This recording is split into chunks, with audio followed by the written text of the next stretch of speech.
पंचाननतनुद्भूतान् पंचाक्षरमनुपमान् पंचसूत्रकृतो वंदे पंचाचार्यान् जगद्गुरून्.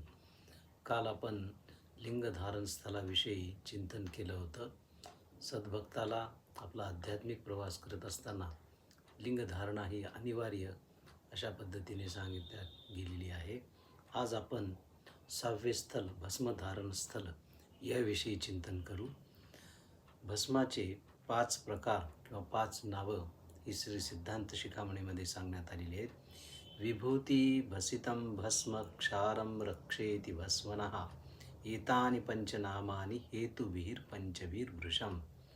कारणांच्या भेदामुळे जे सोपाधिक भस्म आहेत त्यांची 5 नावे आहेत. पहिलं विभूती, दुसरं भसित, तिसरं भस्म, चौथं क्षार आणि 5वं रक्षा. हे 5 प्रकारचे भस्म कपिला, कृष्णा, धवला, धुम्रा आणि लाल रक्ता अशा 5 प्रकारच्या गायींच्या शेणापासून तयार होतात. याविषयी अधिक चिंतन करत असताना आचार्यांनी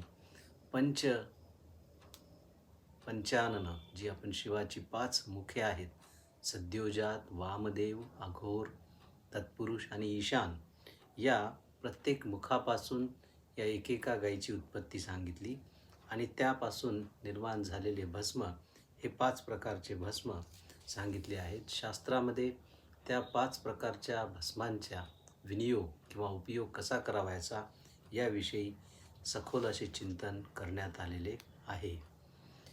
यथाविधी यथाशास्त्र ज्याप्रमाणे सद्गुरूंनी आपल्याला उपदेश केला आहे त्याप्रमाणे त्रिकाल इष्टलिंग पूजा करत असताना हे भस्म धारण करणे हे अनिवार्य आहे. तसं तर दिग्भस्मरहित भालम दिग्ग्रामम शिवालया म्हणजे अहर्निश सद्भक्ताच्या कपाळावर भस्म हे धारण केलेलेच असावे अशी शास्त्राची आज्ञा आहे.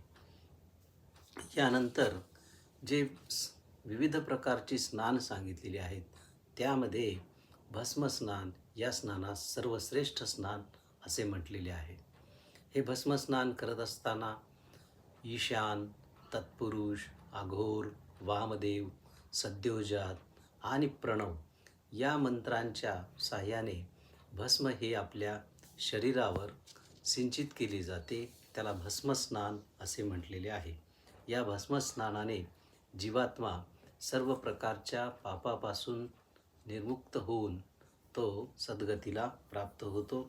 अशा प्रकारचे शुद्ध स्नान म्हणजे हे भस्मस्नान होय.